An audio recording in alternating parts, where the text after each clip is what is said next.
Yes, mi mo kí yín o. Now, nípa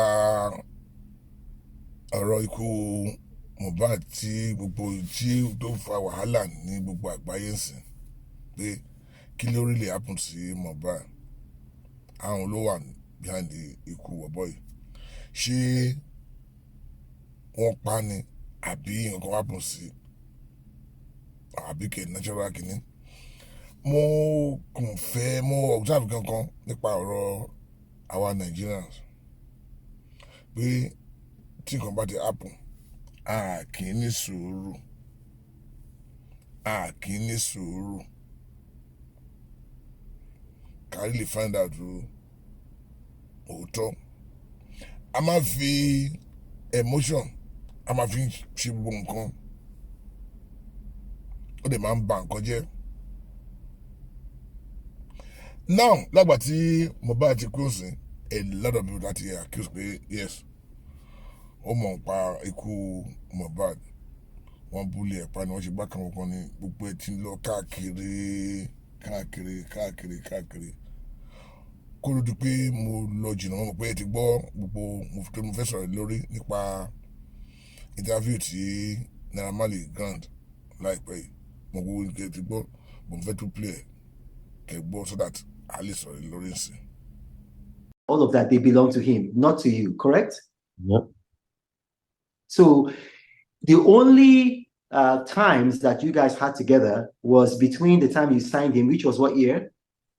2019, my hottest year. I signed him my hottest year, 2019, December. Okay, December. So 2019 to 2022, you signed him, you recorded him, and then after that, he left. So you are not making money from his new music. Those accusations are not true, correct? I'm not making money from his new music that is dropping outside Malian music. No, we not stopping his growth. We're not stopping him from dropping music. When he left, it was gone from Malian music. Okay, you see, we live in, will I say, a time when a lot of our people, especially in Nigeria, can be, will I say, they can easily believe stories, because we've heard people who have said that our former president, immediate past president, General Muhammadu Buhari, he died and was replaced by a clone named Jibril from Sudan. And so, it's very easy for people to believe, all of these things. So now we've known by the laws of physics, you weren't even in Nigeria. And everything is a lie. Everything. There's a reason why.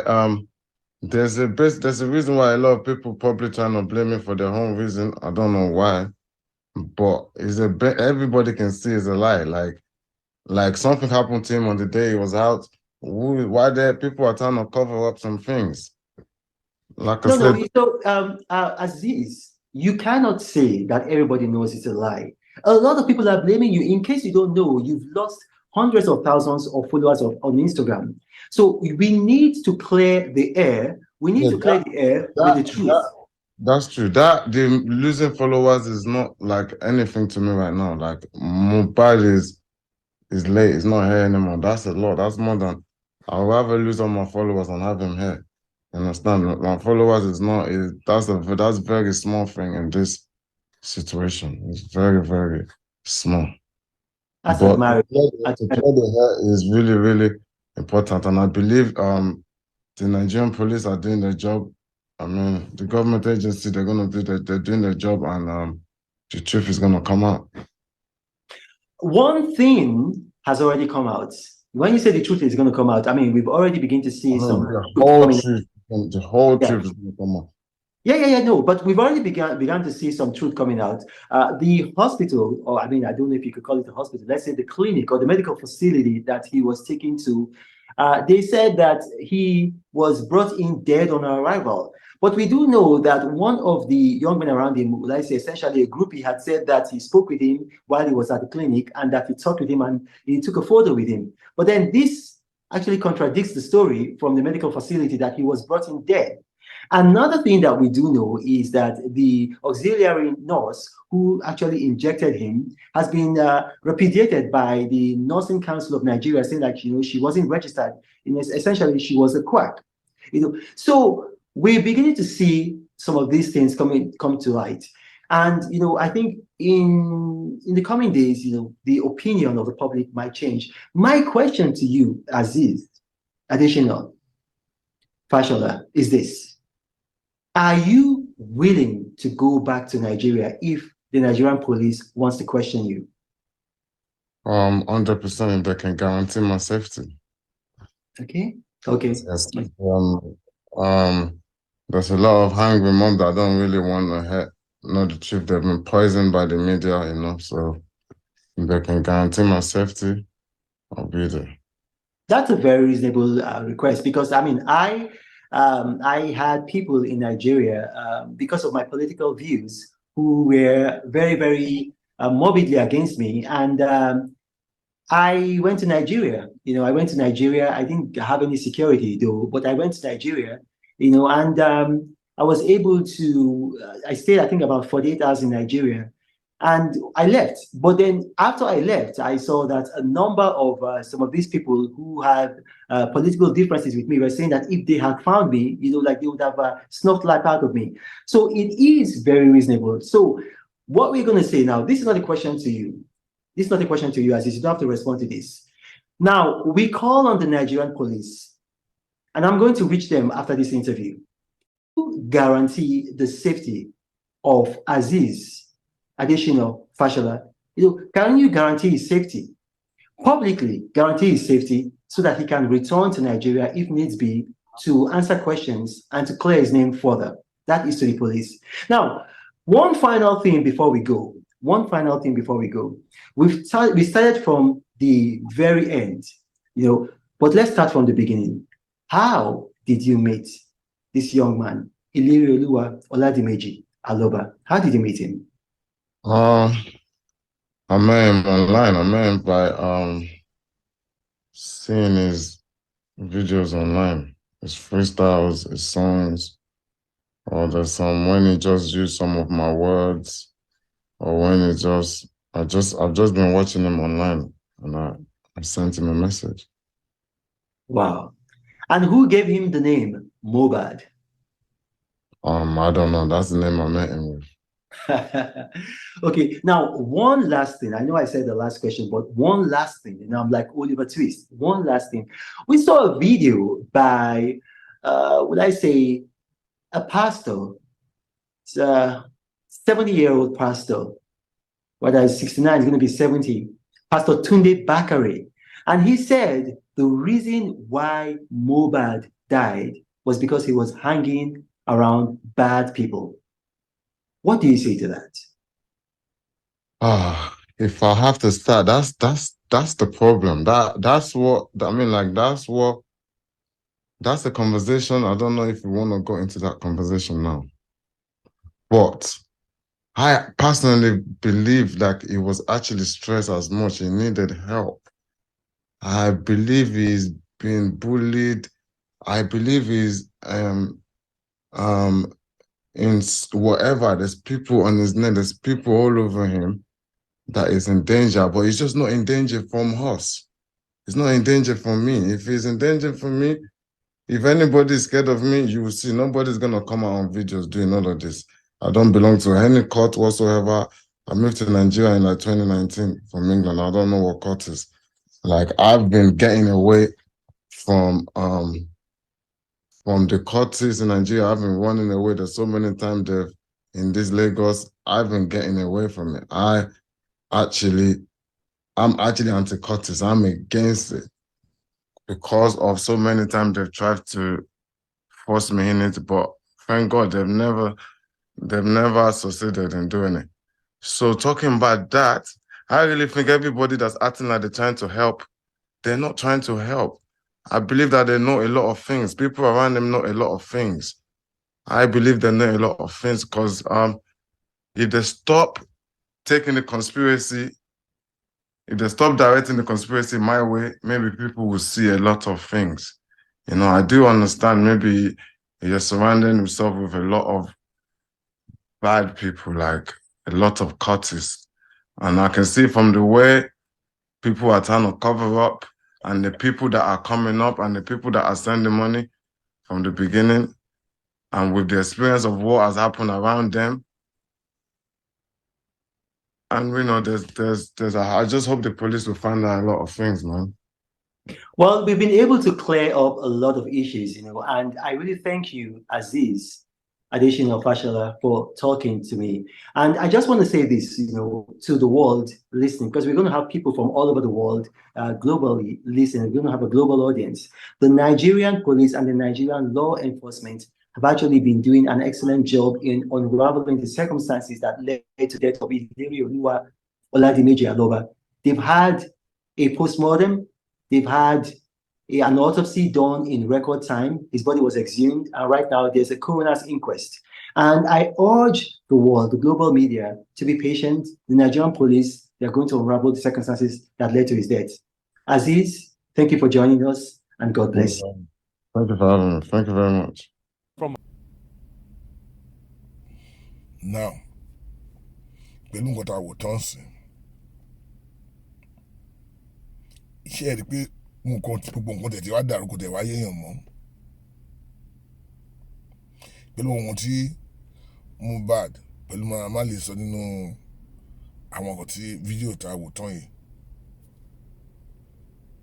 ẹ̀rí kó ti wà confusing. Jẹ́ pé this Naira Marley jẹ́ gbogbo ohun tí ń parí pé òun ni òun ló bully Mohbad òun ló mọ̀ pa kú ẹ̀ ni òun ló ràn kán lọ pa ni òun pẹ̀lú Salary ni ìpá kan àwọn kan mi sọ pé pẹ̀lú David gbọdọ̀ pé bóyá clean pẹ̀lú David mo gbọ́ but it's like ó wà confusing tẹ́ bá wò lẹ́ bá gbọ́ dáadáa sí this is a man tẹ́ pé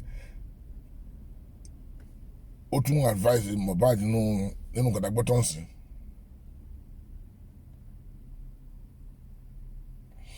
Tó bẹ́ẹ̀ pé bí a ṣe ń gbọ́ pé bó ṣe bad tó bá ṣe ń sọ́dọ̀ gbọ́jọ́ yìí ṣé tí Mohbad wá tó bá fẹ́ commit suicide ṣé ẹni tí gbogbo wọn believe pé òun ló wà behind kínní ẹ̀ ṣé òun ìyàwó ẹ̀ tó máa pè pé ó máa fẹ́ commit suicide tó máa advise pé kó fẹ́ commit suicide fún ẹni pé ó sọ pé ìyàwó ẹ̀ pé òun pé Mohbad tirẹ̀ mọ́nú yàrá tó fẹ́ parẹ́. And then Naira Marley nínú nǹkan tá a gbọ́ tán sí ẹ ṣàbò tó ń sọ fún pé why do you want to kill yourself? Pé you are a king, why do you want to kill yourself? Tó bá ní nǹkan tó ń dààmú ẹni pé àwọn tó at least àwọn family ẹ wà lẹ́gbẹ̀ẹ́ pé àwọn family ẹ wà lẹ́gbẹ̀ẹ́ dẹ́gbẹ́ àwọn ní bí wàhálà ẹ̀ ti dé why don't tell them àmì kó okay o pé bóyá kọ́mọ̀ ti wà kọ́ máa lọ whatever I mean pé you are king o could take care of yourself pé why do you want to kill yourself pé náà tó bá parẹ́ tán sí kí ló fi gbé o sọ láìpẹ́ pé tí o bá kú o àwọn Marley àbí Naira Marley ọ̀hún ló wà behind ikú ẹ ṣàpọ̀ nígbà bẹ́ẹ̀ sọ bẹ́ẹ̀ bóun sọ́ọ̀rì pé tó kí ló fẹ́ kí àwọn èèyàn fi pé tó bá lọ kún sí pé kí ló fẹ́ kí àwọn máa fi pa wọn. So ṣe rí àárín ẹ kò yé Ọlọ́run nìkan ló yé kò dẹ̀ yé ọ̀sán títí ọlọ́pàá bá parí investigation tó ń ṣe lọ́wọ́ ká tó lè mọ ọ̀tọ̀ tó wà ń bẹ̀ ká má ti jump to conclusion. Ó ti kọ́mọ̀ lọ́wọ́ mọ́ adá ní Nàìjíríà pé if anything happen ní sùúrù ká wo nǹkan lórí ilẹ̀ happen ká lè mọ nǹkan lórí ilẹ̀ happen ká tó bẹ̀rẹ̀ sí ní George tó máa pe for example tó máa sọ pé ó lè ń sìn àti ẹ̀fẹ́ mọ nǹkan tó jí àti ẹ̀fẹ́ rí nǹkan náà àti ẹ̀fẹ́ mọ̀ àdẹ̀gbé táyà àdẹ̀gbókúta èyí lọ́rọ̀ bí wọ́n ti pa bẹ́ẹ̀ ṣé bá ṣe fẹ́ continue delay forever that the bread that change I then tying progress every day àwa dẹ̀ continue pé ká máa ṣe àwọn jọ́ngú just wọ̀nyí. Ṣe jẹ́ ká ní sùúrù a mọ̀ pé kò sí abiyamọ tí ikú ọ̀bọ yìí ò dùn kò sí má bínú láyè àtẹnudúró àtẹnudúró àtàgbà tí ikú ọ̀bọ yìí ò dùn bẹ́ẹ̀ ẹ má jẹ́ ká fi emotion máa ba nǹkan jẹ́ because tábàtì lọ accuse àwọn èèyàn tí ò mọ ọkàn ń pa ẹ̀ dáàtì ó máa ní ìfẹ́ nígbèsè ayé wọn forever ẹlòmíì kò lè gbére mọ́ forever ẹlòmíì lè parẹ́ ẹlòmíì develop àwọn sickness mi jẹ́ pé kò ní tó ń dá jẹ́ pé òun ló máa bá kú pé ẹni tí o mọ owó tí o mẹsẹ̀ ọ́ ti accuse ẹ̀ so why don't you akérò tá àìkú ní sùúrù let us wait until the autopsy report come out kí ọlọ́pàá lè máa ṣe investigation wọn lọ ọlọ́pàá lè sọ pé àwọn máa fẹ́ kí ni lójú gbogbo ibi tó ń lọ gbogbo àwọn investigation yẹn àwọn máa expand there one thing lead to another yes one thing will lead to another nípa investigation yẹn tó máa débẹ̀ sọ pé okay o pé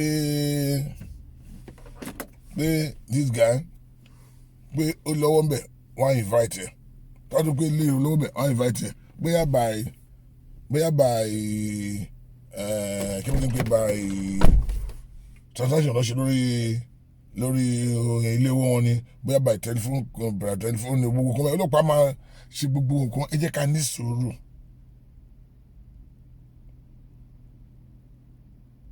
ẹ jẹ́ ká ṣe kí ni o ẹ jẹ́ ká ní sùúrù ká má bà nǹkan jẹ́ ẹ jẹ́ ká ní sùúrù ẹ jẹ́ ká ní sùúrù ká má fi ẹ̀mí ìṣọ̀kan fi bà nǹkan jẹ́ nítorí pé bá ṣe ń go about nísìn ó mà dangerous gan there is a lot of lazy blogger out there tẹ́ pé wọn ò tiẹ̀ mọ nǹkan kan mọ́ ju pé because a lot of them tẹ́ pé wọ́n wá nǹkan tó máa sọ lórí line tó máa fi make owó lazy blogger lazy content creator they are just looking for something to say a kò wá nǹkan ni pé lágbáyà báyìí ló pa o tòun báyìí ló pa o just to make money or notice me.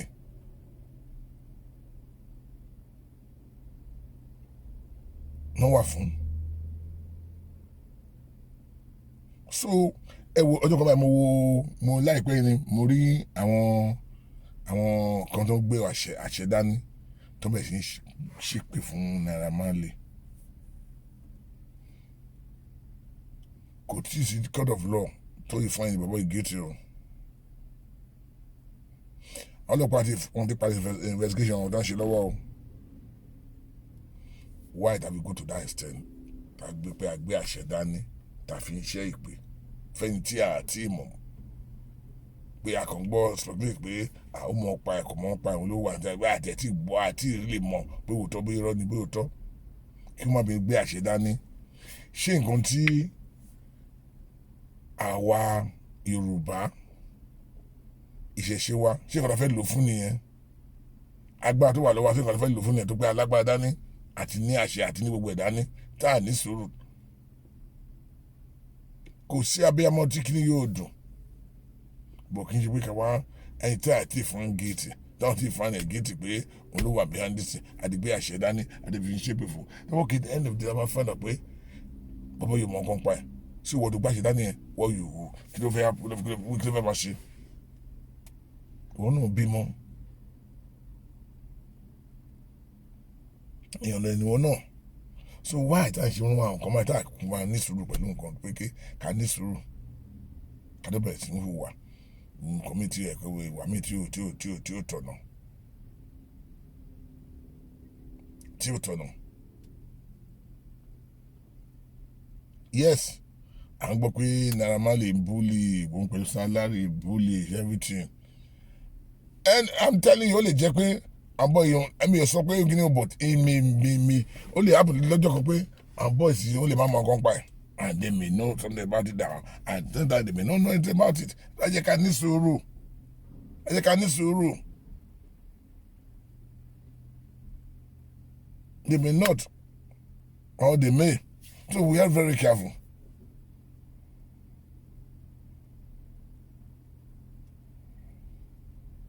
So ẹ ká ní sùúrù ẹ má yẹ ká máa jump to conclusion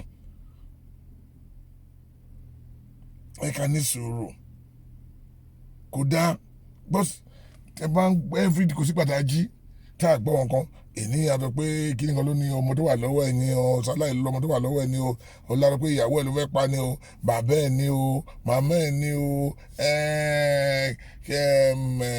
àwọn ọ̀rẹ́ kan tó gbé lọ sọ́tútù ní o Cubana priest ní o gbogbo nǹkan bẹ́ẹ̀ oríṣiríṣi every blessed day story upon story àpá accuse àwọn èèyàn ẹ má jẹ́ ká fi emotion bà nǹkan jẹ́, ẹ jẹ́ ká ní sùúrù fún rìpọ́ọ̀tù autopsy report táwọn ọlọ́pàá ń ṣe lọ́wọ́ tó bá parí ẹ̀ tó bá ṣe autopsy report tó bá fi hàn rẹ̀ pé ikú ẹ̀ wọ́n pa ni from there àwọn ọlọ́pàá máa expand the investigation wọn. bóyá abẹ́rẹ́ tó ń dẹ́pẹ́ lóṣù bẹ́ẹ̀ pé abẹ́rẹ́ tó ń fún omi tó ń fún yẹn ni ta ló fún lómi wọ́n gẹ̀ẹ́tì mu yẹn bóyá omi yẹn ló ti wá ni wọ́n fún lómi yẹn wọ́n wọ ẹni tó fún lómi yẹn tán ṣé wọ́n rán tó yẹn ni àwọn wo olú ẹ̀ àkáǹtì ẹ̀ àwọn olú bá sọ̀rọ̀ ọlọ́pàá máa sọ̀rọ̀ they know what to do. ó lè pẹ́ abẹ́rẹ́ náà fún náà ni ok abẹ́rẹ́ náà fún irú abẹ́rẹ́ náà fún like mo sọ ní previous video tí mo ṣe lọ́jọ́ yẹn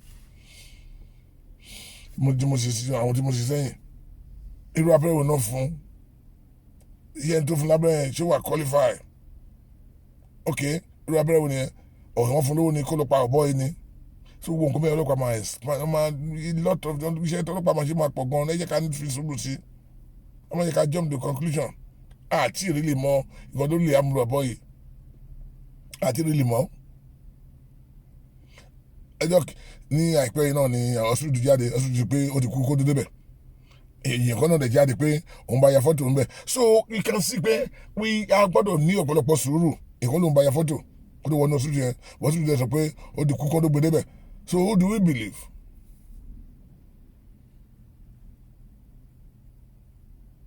òun ló fi fọ́n dé pé a gbọ́dọ̀ fi sùúrù sí nǹkan tó wà lẹ́yìn pé ká ní sùúrù pé kí ọlọ́pàá ó lè má jẹ́ kíákíá bá ṣe respect bá fẹ́ get good kínní ẹ jẹ́ ká fún ọlọ́pàá láàyè ẹ ká fún àwọn ọlọ́pàá láàyè kó ń bẹ̀rẹ̀ investigation wọn náà ẹ ká fún wọn láàyè kókó ọdún ẹ̀ ni pé wọ́n ti ṣe autopsy yẹn autopsy yẹn gangan ni wọ́n ti ṣe yẹn kókó tó wà mẹ́ni yẹn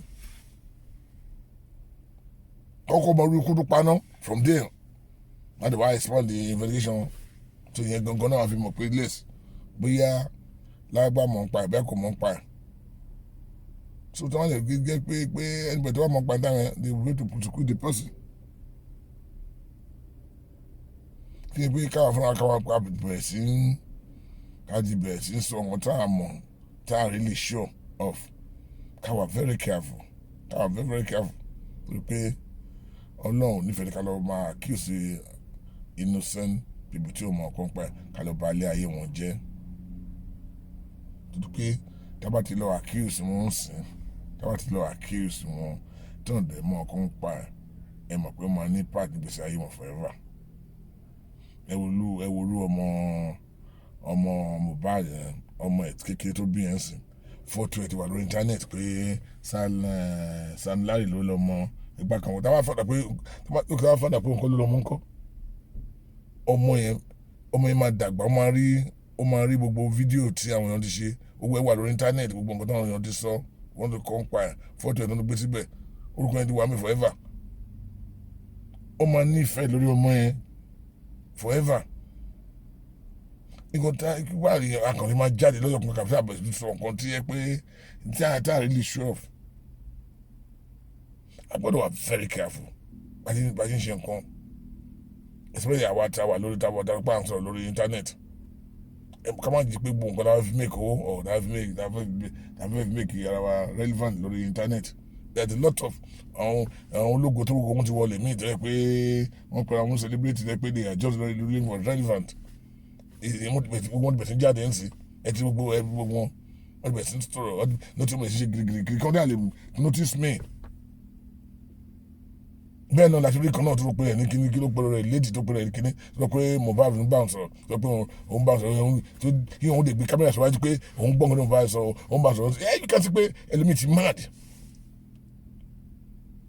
kí òun lè jáde sórí íńtánẹ́ẹ̀tì pé òun bókun sọ̀rọ̀ èyí ó ti bọ̀ òun ló bá òun sọ̀rọ̀ lọ́wọ́lọ́wọ́ ti òun gbọ́n nǹkan tó ń sọ kí ló tàwọn ṣe nǹkan báyìí èèyàn kú àwọn abẹ̀sí sọ̀rọ̀ aṣọ òkú ẹ̀ di movie lórí íńtánẹ́ẹ̀tì pé àkọsíàfẹ́ wà relevant why tá à ń ṣe nǹkan báyìí ṣé tó ń lo orúkọ ara ẹ̀ ní whatever tí yẹn náà sọ pé òun bá sọ̀rọ̀ ṣé irú òun bẹ́ẹ̀ dáma kàn lọ́dọ̀ rẹ̀ serious why ṣé dandan ní ká tòrò lórí íńtánẹ́ẹ̀tì ni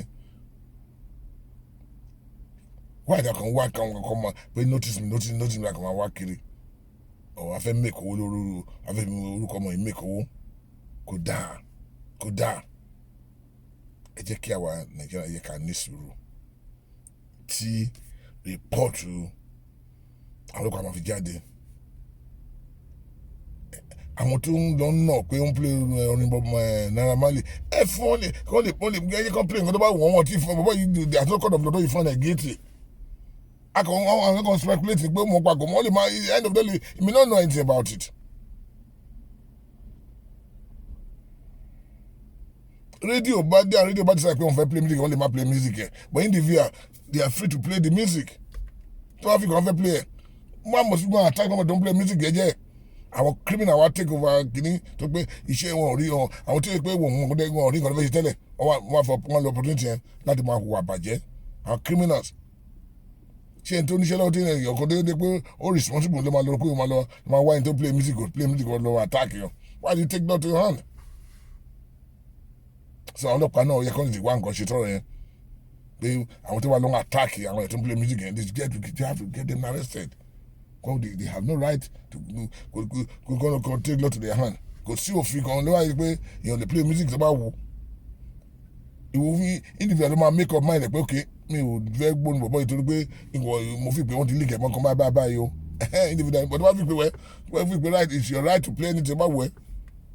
Wọ́n fi pé kò wẹ̀ kí wọ́n lè máa make up mind ẹ̀ ń tà mí not that ní pé ìkọ́ni máa force ẹ̀. A lot of radio stations a lot of wọ́n ti bring àwọn orin ẹ̀ pé àwọn fẹ́ play yes.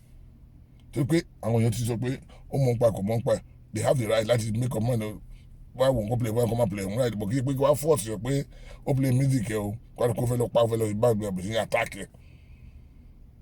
Tó pé ẹ ti ní criminal ní ìwà yín tẹ́lẹ̀ ẹ kọ́ àmọ́ ọmọ fẹ́ ìwà yẹn ẹ bẹ̀rẹ̀ sí ní wọlé máa lọ attack àwọn innocent kìíní it was very very careful. ẹ bá yẹ ká fún àwọn all these lazy content creator or bloggers tó wà lórí internet ẹ má jẹ́ ká wọn fún wọn lọ́rọ̀ pé ká fún wọn níṣẹ́ ẹ má jẹ́ ká create àyẹ̀dí pé kí ni fún wọn fún wọn fi hùwà jáde wọn yẹn let us condemn them pé ìwà tẹ̀ ń wò yóò da ẹ kàn jáde síta ẹ kàn ti parọ́ lẹ́gbẹ́yà báyìí ló mọ̀ ń pa ẹ̀ lẹ́gbẹ́yà báyìí ló pa á òun ló ṣe báyìí ní time báyìí àti báyìí ní time báyìí. Naira Marley ẹ̀gbọ́n kò tó sọ nínú kíní yẹn pé òun rẹ̀ àti wá tí wọ́n lọ gan sí security wọn rẹ̀ àti wá. So ó rẹ̀ àti wá fèsì kíní kó wá sọ nǹkan tó mọ̀ ń pa ẹ̀. mo tábà dìbò tí ń ṣe gbogbo ẹni pé no òun ni o dáàtì fún ẹ̀ ó máa difficult to get to the root of this thing ó máa difficult a máa ba gbogbo iṣẹ́ tọ́lọ́pàá ṣe àwọn àbàjẹ́